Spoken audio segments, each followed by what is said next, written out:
അപ്പൊ പേര് പറഞ്ഞ കുഞ്ഞിന് തരും. തരാം. എന്നാ കേട്ടോ, മേരി. മേരി എന്നുള്ള പേരിലൊരു കുട്ടി ഇവിടെ ഇല്ല. മേരി എന്നാണ് ഞാൻ വിളിക്കുന്നത്. എന്റെ കൊച്ചു എനിക്ക് സൗകര്യമുള്ള പേര് വെച്ചൂടെ? എന്താ കൊള്ളില്ലേ പേര്? നിങ്ങളോട് ചോദിച്ചത് ആ കുട്ടിയുടെ ശരിയായ പേരാണ്. ശരിയായ പേര് മുത്തു. പെൺകുട്ടികൾക്ക് ആരെങ്കിലും മുത്തു എന്ന് പേരിടൂടാ? ഇട്ടുകൂടെ നിയമമൊന്നുമില്ലല്ലോ. എന്റെ അമ്മയുടെ പേര് പീതാംബരൻ എന്നായിരുന്നു. നിന്നെ കണ്ടപ്പോഴേ എനിക്ക് തോന്നി നേരെ ചുവയുള്ള തന്തയ്ക്കും തള്ളയ്ക്കും ജനിച്ചല്ലെന്ന്. എനിക്കറിയാം, ഇവന്റെ അച്ഛന്റെ പേര് ഭവാനിയമ്മ എന്നാ അല്ലേ? മനുഷ്യ ഇവിടെ തീർന്നു നിൽക്കുമ്പോൾ കളിയാക്കല്ലേ. കുഞ്ഞിന്റെ പേരപ്പം തനിക്കല്ല. കൃത്യം ഇപ്പൊ എത്ര വർഷമായി ഡിപ്പാർട്ട്മെന്റില്? ഞാൻ ഇപ്പൊ 10 വർഷം. 10 വർഷം. ഓക്കെ. അപ്പം ചുരുക്കം പറഞ്ഞാൽ എല്ലാ അർത്ഥത്തിലും നമുക്ക് കാക്കിക്കുള്ള ഒരു കലാകാരൻ എന്ന് പറയാല്ലേ. ബിബി ചേട്ടന് ഏറ്റവും കൂടുതൽ കേൾക്കുന്ന ഒരു കമന്റ് അല്ലെങ്കിൽ ഒരു കോംപ്ലിമെന്റ് ആയിരിക്കും ഫഹദ് ഫാസിലുമായിട്ടുള്ള ഒരു റിസംബ്ലൻസ് ഒക്കെ. കുടുംബത്തെ പറ്റി നാട്ടുകാർക്ക് ലോഡ്ജ് പോലത്തെ ഒരു വീട്ടിലേക്ക് ഒരു പെങ്കൊച്ചിനെ തരിക എന്ന് പറയുന്നത്, സൈസാർ എന്റെ പുരുഷൻ മനസ്സിലാക്കണം. ആ പാവപ്പെട്ട 3 പെണ്ണുങ്ങൾക്ക് ഞാൻ മാത്രമേ ഉള്ളൂ. ഞാൻ എന്താ ചെയ്യുന്നത്? പക്ഷെ ബേബിയുടെ ഇഷ്ടം എനിക്ക് പ്രധാനപ്പെട്ടതാണ്. ഗേൾസിന് അത്യാവശ്യം ഫ്രീഡം അനുവദിച്ചു കൊടുക്കുന്ന ഒരു മോഡേൺ ഫാമിലിയാണ് ഞങ്ങളുടെ. പിന്നെ സൈസാറിന് ഇപ്പോഴത്തെ ലോ അറിയാലോ, ഒരു പെണ്ണിന് ഏത് തെണ്ടിയെ വേണമെങ്കിലും കേട്ടാ. കഷ്ടാരത്തിന് ലോ അതായിപ്പോയി. അപ്പൊ ഇവനൊരു പണിയൊക്കെ ആയിട്ട് നിങ്ങളുടെ വീട് മെച്ചപ്പെട്ടെന്ന് എനിക്ക് ബോധ്യം വരുന്നൊരവസ്ഥയിൽ നമുക്കത് സംസാരിച്ചാൽ പോരെ?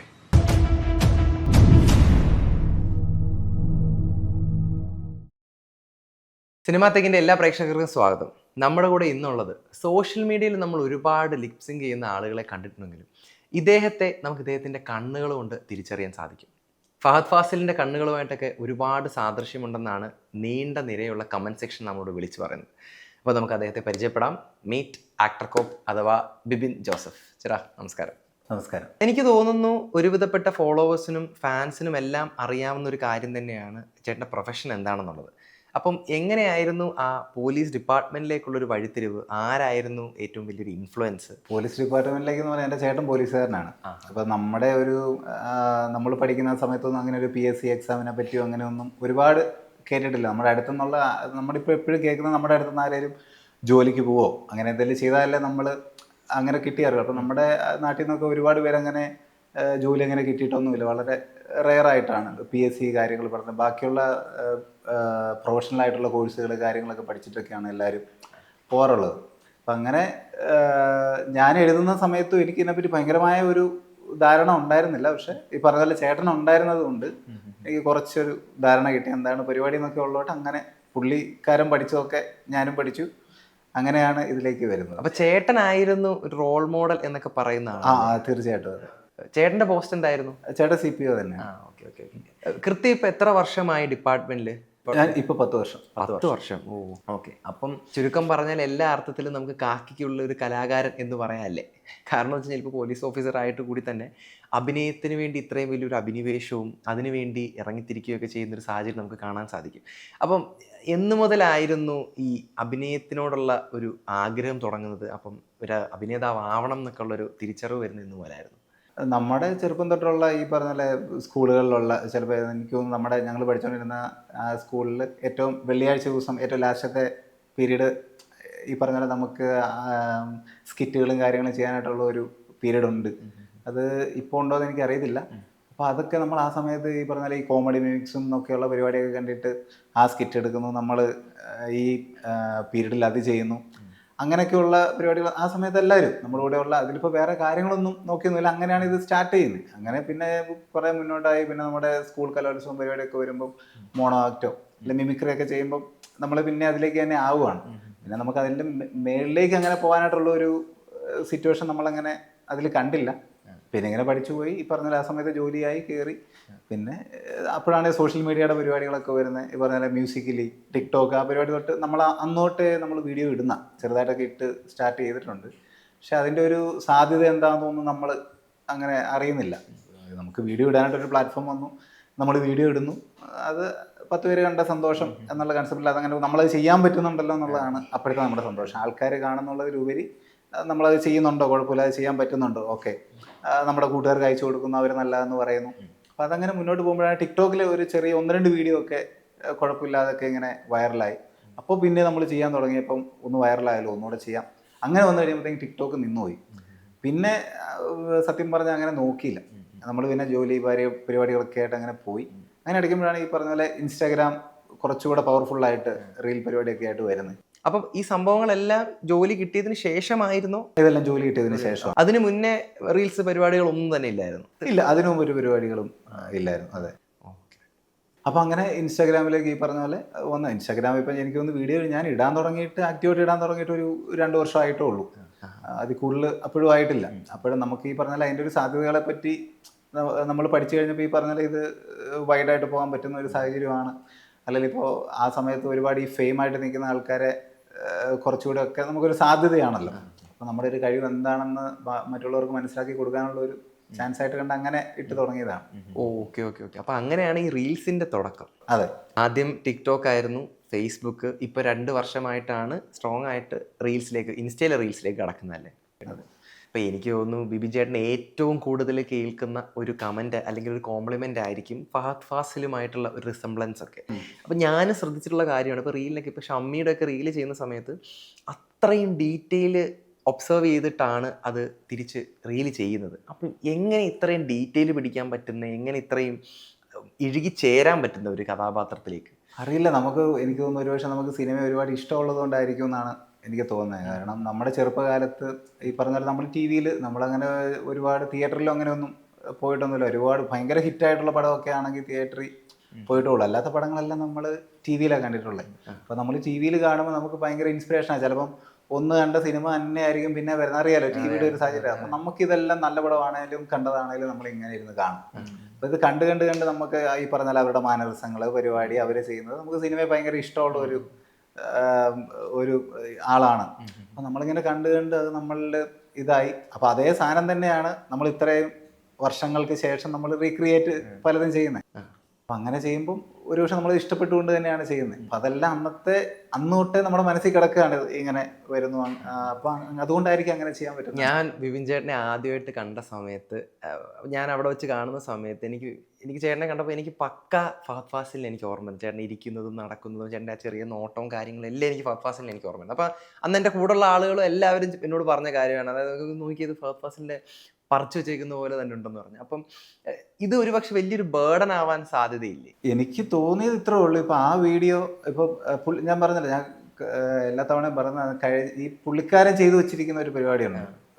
അതായത് കുറച്ച് എല്ലാ രീതിയിലും വ്യത്യസ്തമായി നമ്മളെല്ലാവരെയും എൻ്റർടൈൻ ചെയ്യിപ്പിച്ചിട്ട് പുള്ളിക്കാരൻ ചെയ്തു വെച്ചിരിക്കുന്ന ഒരു പരിപാടി നമ്മൾ അതേപടി തന്നെ കോപ്പി ചെയ്യാൻ പരമാവധി നമ്മൾ ശ്രമിച്ചിട്ടുണ്ട്. അപ്പോൾ അതേപടി തന്നെ അത് ചെയ്തത് കൊണ്ടായിരിക്കാം അപ്പം ആൾക്കാരെല്ലാം ഇപ്പം അത് തന്നെ കുറേ വൈറലാവുകയും ചെയ്തു. ഫഹദ് ഫാസിലിൻ്റെ വീഡിയോ ചെയ്തത് തന്നെ ഏത് വീഡിയോ ചെയ്താലും അത് വൈറലാവുന്നുണ്ട്. അപ്പം അങ്ങനെ വന്നതുകൊണ്ടായിരിക്കാം പിന്നീട് അത് കാണുമ്പോൾ അങ്ങനെ ഫീൽ ചെയ്യുന്നത് എനിക്ക് തോന്നുന്നു. അല്ലാതെ ഒരു ഇതായിട്ട് എനിക്ക് ഒരിക്കലും ഒരു ഇത് തോന്നിയിട്ടില്ല, ഒരു സമയമായിട്ട് അങ്ങനെ ഒന്നും തോന്നിയിട്ടില്ല ഒരു രീതിയിൽ. ഇപ്പം ഈ റീൽസ് എടുക്കാനും അതിനു വേണ്ടിയുള്ള പരിപാടികൾക്കൊക്കെ ഏറ്റവും കൂടുതൽ സപ്പോർട്ടായിട്ട് നിന്നിട്ടുള്ള ആരായിരിക്കും? തീർച്ചയായിട്ടും വൈഫാണ് സപ്പോർട്ടായിട്ട് നിൽക്കുന്നത്. മാരീഡാണ്, കുഞ്ഞുണ്ട്. അപ്പോൾ ഈ പറഞ്ഞാൽ നമ്മൾ എന്നാ സമയം ഒന്ന് സെറ്റാക്കി വന്നു കഴിയുമ്പോൾ വേണമെങ്കിൽ ഈ പറഞ്ഞാൽ വൈഫ് അവരൊന്നും അല്ല ഫാമിലി എപ്പോഴേലും ഒന്ന് മുഖം കറുപ്പിച്ചാൽ പിന്നെ നമുക്കത് ബുദ്ധിമുട്ടാണ്. അല്ലെ അവിടെ ചിലപ്പോൾ നമ്മൾ വേറെ എന്തെങ്കിലും ഒരു പണി ചെയ്യേണ്ട സമയത്തായിരിക്കും നമ്മൾ ചെയ്യുന്നത്. അപ്പോൾ ഏറ്റവും ആദ്യത്തെ ഒരു സപ്പോർട്ട് നമ്മൾ പ്രതീക്ഷിക്കുന്ന ഫാമിലിയിൽ നിന്നാണ്. അതെന്തായാലും തീർച്ചയായിട്ടും ഉണ്ട്. പിന്നെ സുഹൃത്തുക്കളുടെ, എൻ്റെ ഏറ്റവും അടുത്ത സുഹൃത്തുക്കൾ അവരെല്ലാവരും എൻ്റെ കൂടെ തന്നെയാണ്. അപ്പോൾ അവർ എല്ലാ രീതിയിലും നമുക്ക് സപ്പോർട്ട് തരുന്നുണ്ട്. അപ്പോൾ അതെല്ലാം ഭയങ്കര സെറ്റാണ്. അതുകൊണ്ട് സ്മൂത്തായിട്ട് പോകുന്നു. എന്ത് കാര്യം ഉണ്ടെങ്കിലും അവരുടെ അടുത്ത് ഞാൻ ഡിസ്കസ് ചെയ്യാറുണ്ട്. അതുപോലെ ഒന്നും അല്ലെങ്കിലും ഈ പറയുന്ന പോലെ നമ്മുടെ ഫോളോവേഴ്സ് ആണെങ്കിലും നമ്മുടെ വീഡിയോ കണ്ടിട്ടുള്ള ഒരുപാട് പേര് നമ്മുടെ ഈ പറഞ്ഞ പോലെ കാസ്റ്റിംഗ് കോൾ വന്ന് അത് അയച്ചു തരാറുണ്ട്. ഒരുപക്ഷെ നമ്മൾ അയച്ചിട്ടിരിക്കുമായിരിക്കും, പക്ഷെ എന്നാലും അവരയക്കുമ്പോൾ നമുക്കൊരു സന്തോഷം. കാരണം നമ്മൾ എന്തെങ്കിലുമൊക്കെ ആകുന്ന കാണാൻ വേണ്ടിയിട്ടാണല്ലോ അവരയക്കുന്നത്. ബിബിൻ ചേട്ടാ, ഇപ്പം ഒരു ഇടുക്കിക്കാരൻ, നാട്ടുമ്പുറത്തുകാരൻ സിനിമയോട് ഇത്രയും വലിയൊരു ആഗ്രഹമായിട്ട് എത്തുന്നു, അപ്പം അതിനുവേണ്ടി റീൽസുകൾ ചെയ്യുന്നു. അപ്പം ഇതൊക്കെ നേരത്തെ പ്ലാൻഡ് ആയിരുന്നു, എനിക്ക് റീൽസ് ചെയ്ത് സിനിമയിലേക്ക് എത്തണം അല്ലെങ്കിൽ ഇതുവഴി ഫേമസ് ആവണം എന്നൊക്കെയുള്ള രീതിയിൽ നേരത്തെ പ്ലാൻഡ് ആയിട്ടായിരുന്നു, അതോ തനിയെ വന്ന് ചേർന്നതാണ് കാര്യം? ഇത് പ്ലാനായിട്ട് തന്നെ ചെയ്തതാണ്. അത് വൈറലാക്കിയേ പറ്റുള്ളൂ എന്നാൽ അങ്ങനെ പറഞ്ഞാൽ അങ്ങനെ ഒരു ഇതിൽ വന്നു. കാരണം നമ്മൾ ഈ പറഞ്ഞാൽ നമ്മുടെ ജോലി പരിപാടികളെല്ലാം ഇടുക്കിയായിട്ട് ബേസ് ചെയ്ത് വന്നു. നമുക്കിപ്പോൾ ഈ പോലീസിങ്ങിൻ്റെ ഒരു സംബന്ധിച്ച് നമുക്ക് അതിൽ നിന്ന് ഇറങ്ങണമെന്നുണ്ടെങ്കിൽ ലീവ് എടുത്തിട്ട് ഒന്നേ നമുക്കിപ്പം ലീവ് കുറച്ച് നാളത്തേക്ക് എടുത്തിട്ട് ഇറങ്ങാം. അല്ലാതെ നമ്മൾ ജോലിയായിട്ട് ചെയ്തു പോകുമ്പോൾ, പ്രൊഫഷണലി അത് ചെയ്തു പോകുമ്പോൾ നമുക്ക് അതിൻ്റെ ഇടയ്ക്ക് ഒരു ദിവസം 2 ദിവസം കിട്ടുമ്പോൾ നമുക്ക് ഒരാളെ അപ്രോച്ച് ചെയ്യണം. അതിൻ്റെ ഇടയിൽ നമ്മൾ ഓൾറെഡി നമ്മൾ ആരെയാണോ ഇപ്പോൾ ഒരു ഡയറക്ടറുമായിട്ട് കണക്ട് ചെയ്ത് വെക്കണം, ഓൾറെഡി ആദ്യം ഒരു കണക്ഷൻ ഉണ്ടാവണം. അത് കഴിഞ്ഞിട്ട് വേണം ലീവ് എടുക്കുന്ന ദിവസം അവരുടെ അവൈലബിലിറ്റി അനുസരിച്ച് നമ്മൾ ചെല്ലാൻ. അപ്പോൾ അങ്ങനെ ഒരുപാട് കടമ്പകൾ ഇതിലുണ്ട്. അപ്പോൾ ആദ്യം എനിക്ക് തോന്നി ഈ പറഞ്ഞ പോലെ ഇതിലൊരു ഫെയിമായിട്ട് വന്നാൽ ചിലപ്പോൾ എന്തെങ്കിലും ഒരു ഇതുണ്ടാവാം, ആ ഒരു അഡ്വാൻറ്റേജ് തീർച്ചയായിട്ടും കിട്ടുന്നതാണ്. അപ്പം അങ്ങനെ ഈ പറഞ്ഞ ആ സമയത്ത് ഒന്നുകൂടെ ചെയ്ത് നോക്കാം. കാരണം നമ്മൾ പല രീതിയിൽ അത് ചെയ്തിട്ട് അല്ലെ നമ്മൾ പല രീതിയിൽ ഇതിൻ്റെ അവസരങ്ങൾ നോക്കിയിട്ട് ഇത് വർക്ക് ആകുന്നില്ല എന്നുള്ളൊരു കൺസെപ്റ്റ് എത്തിയപ്പം നമ്മൾ ഈ പറഞ്ഞ പോലെ ഒന്ന് വീഡിയോ ഒന്നിട്ട് നോക്കാം എന്നുള്ള രീതിയിൽ ഒരു 8-10 വീഡിയോ ഇട്ടപ്പോൾ 10ാമത്തെ വീഡിയോ ഒക്കെ ആയപ്പോഴത്തേക്കും കുറച്ചൊക്കെ വ്യൂസ് കിട്ടി തുടങ്ങി. അപ്പം കിട്ടുന്നതനുസരിച്ച് എല്ലാവരും അങ്ങനെയാണ്, വീഡിയോയ്ക്ക് വ്യൂസ് കിട്ടുന്നതനുസരിച്ച് നമുക്കൊരു ഹാപ്പിനെസ് ഉണ്ടാവും. പിന്നെ ഇടാനായിട്ട് ഒരു ഇത് വരും. നമുക്ക് നേരെ വ്യൂസ് കുറവാണെങ്കിൽ നമുക്കും അത് മാനസികമായിട്ട് ഭയങ്കര ബുദ്ധിമുട്ടാണ്. ഓൾറെഡി നമുക്ക് റീച്ച് കിട്ടിയത് കൊണ്ട് പറഞ്ഞാൽ നമ്മൾ അതേപടി തന്നെ മുന്നോട്ട് പോയി. ഈ പറഞ്ഞാൽ നമ്മൾ പണ്ട് നമ്മുടെ മനസ്സിലുള്ളതും പുതുതായിട്ട് ചെയ്യാവുന്നതും എല്ലാം നമ്മൾ ചെയ്തു നോക്കി. അതാണ് റിയാലിറ്റി എന്ന് പറയുന്നത്. എത്തരം റീൽസ് എടുക്കാനാണ് കൂടുതൽ താല്പര്യം? അല്ലെങ്കിൽ ഇപ്പൊ ഒരു ക്യാരക്ടർ കാണുമ്പോൾ ഇതാണ് എനിക്ക് കൂടുതൽ സ്യൂട്ട് ആവുന്നെന്ന് തോന്നുന്ന എത്തരം കഥാപാത്രങ്ങളാണ് കൂടുതൽ ചെയ്യാൻ താല്പര്യം? അങ്ങനെ പ്രത്യേകിച്ചൊന്നുമില്ല. ഇപ്പൊ ചിലപ്പോൾ നമ്മൾ ഒരു വീഡിയോ ചെയ്യാൻ വേണ്ടിയിട്ട് എല്ലാം പ്ലാൻ ചെയ്ത് നിൽക്കുമായിരിക്കും. എല്ലാം ഇങ്ങനെ ചിലപ്പോൾ അതിന്റെ ഡയലോഗ് കാര്യങ്ങളൊക്കെ ഇങ്ങനെ പഠിച്ചുകൊണ്ടിരിക്കുന്നതിന്റെ ഇടയ്ക്ക് ചുമ്മാ ഇങ്ങനെ സ്ക്രോൾ ചെയ്യുമ്പോൾ ആയിരിക്കും വേറൊന്നും കാണുന്നത്.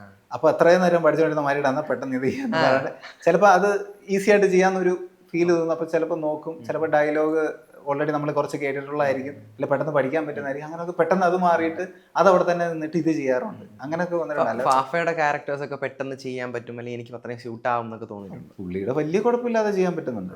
അത് ഏകദേശം എത്ര സമയം എടുക്കും ഒരു റീൽസ് കണ്ട് അത് ഇഷ്ടപ്പെട്ട് പഠിച്ച് ഷൂട്ട് ചെയ്ത് പോസ്റ്റ് ചെയ്യാൻ? അങ്ങനെ ഒരു പ്രത്യേക സമയമില്ല.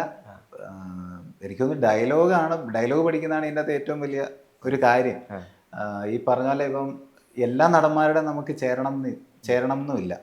ഓരോ നടന്മാരും അവരവരുടെ ഡയലോഗ് ഡെലിവറി നിന്നിട്ടാണ് ഓരോ ഡയലോഗും പറയുന്നത്. അപ്പം അതെല്ലാം നമ്മൾ അതേ രീതിയിൽ അത് പറയുമ്പോൾ അതിൻ്റെതായ ഏറ്റക്കുറച്ചിലുകൾ ഉണ്ടാവും. എല്ലാത്തിലും വർക്കൗട്ട് ആവില്ല.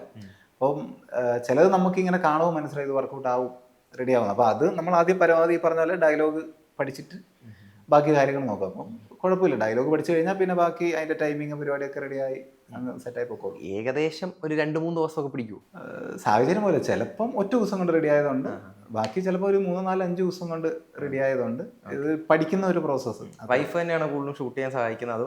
സ്വന്തമായിട്ടാണ്. ചിലത് മൂവ്മെന്റ് ചിലത് ചെയ്യേണ്ടത് വൈഫിനെയും കൂടെ കൂട്ടിയെടുക്കുക. ബിബിൻ ചേട്ടൻ ചെയ്യുന്ന ഇപ്പോൾ ഏകദേശം ഒട്ടുമിക്ക റീലുകളെല്ലാം വൈറലാണ്, ചില സാധനങ്ങളൊക്കെ ഭീകര വൈറലാണ്. അപ്പം എങ്ങനെ ഇത്രയും വൈറലാവുന്ന കണ്ടന്റുകൾ ചൂസ് ചെയ്യുന്നത്?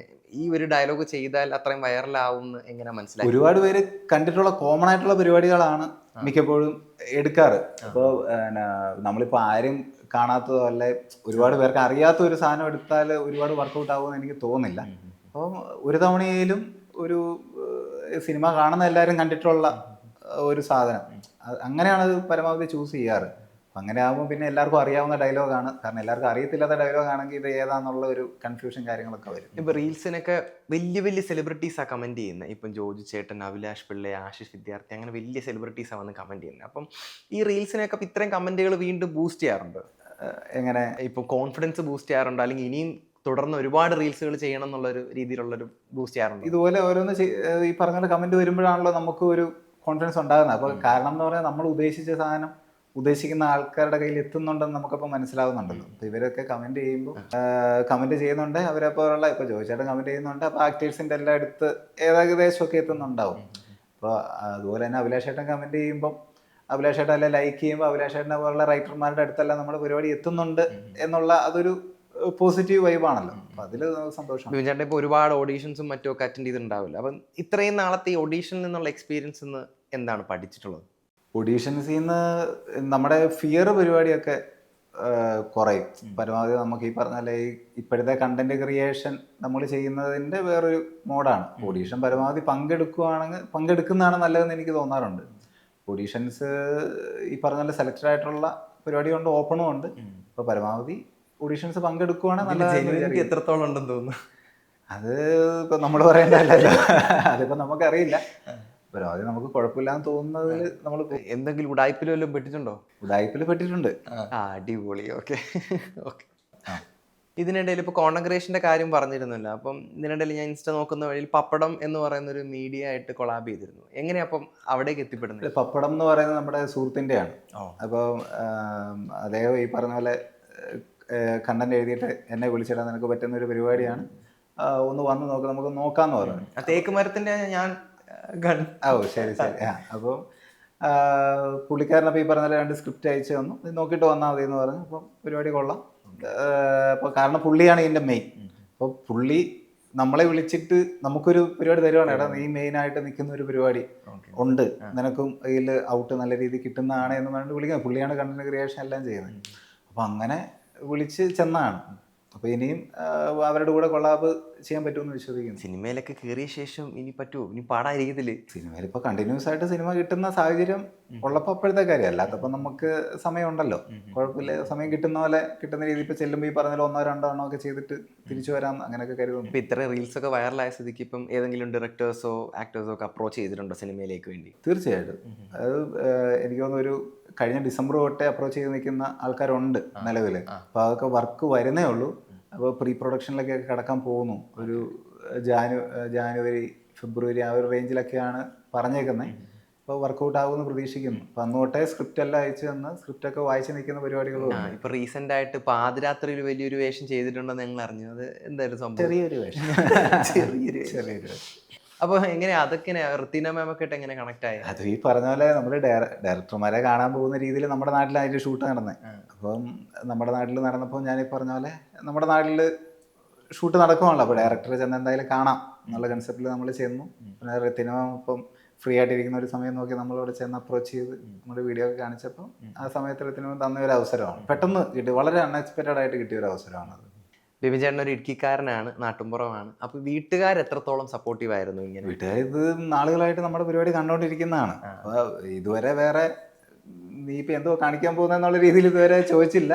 സപ്പോർട്ടാണ്. പിന്നെ പരമാവധി ഈ പറഞ്ഞാൽ നമ്മളൊരു ഒരു ചുറ്റുപാട് ഉണ്ടാക്കിയിട്ടാണ് നമ്മളിങ്ങനെ അതിലേക്ക് ഇങ്ങനെ പോകുന്നത്.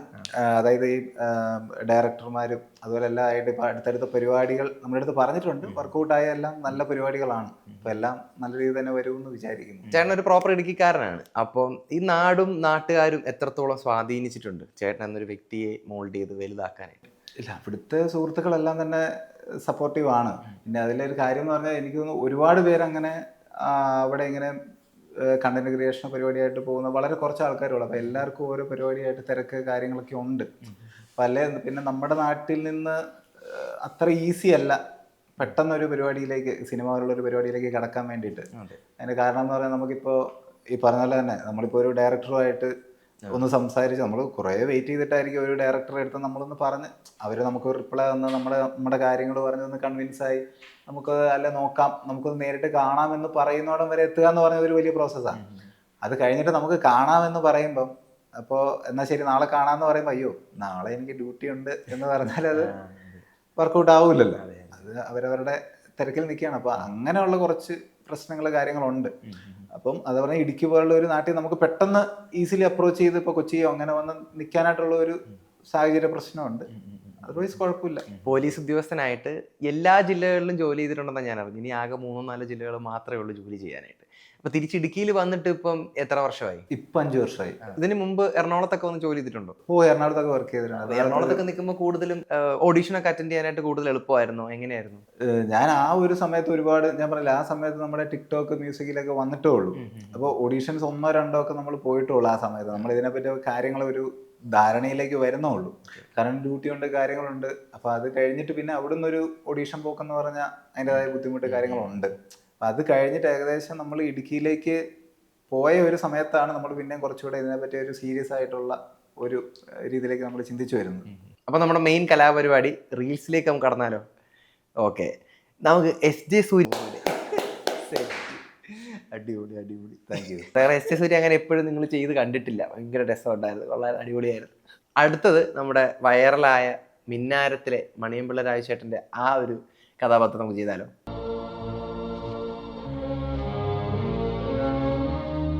അപ്പൊ പേര് വന്ന കുഞ്ഞിന് തരും. തരാം. എന്നാ കേട്ടോ, മേരി. മേരി എന്നുള്ള പേരിലൊരു കുട്ടി ഇവിടെ ഇല്ല. മേരി എന്നാണ് ഞാൻ വിളിക്കുന്നത്. എന്റെ കൊച്ചു എനിക്ക് സൗകര്യമുള്ള പേര് വിളിച്ചൂടെ? എന്താ കൊള്ളൂലേ ആ പേര്? നിങ്ങളോട് ചോദിച്ചത് ആ കുട്ടിയുടെ ശരിയായ പേരാണ്. ശരിയായ പേര് മുത്തു. പെൺകുട്ടികൾക്ക് ആരെങ്കിലും മുത്തു എന്ന് പേരിടൂടാ.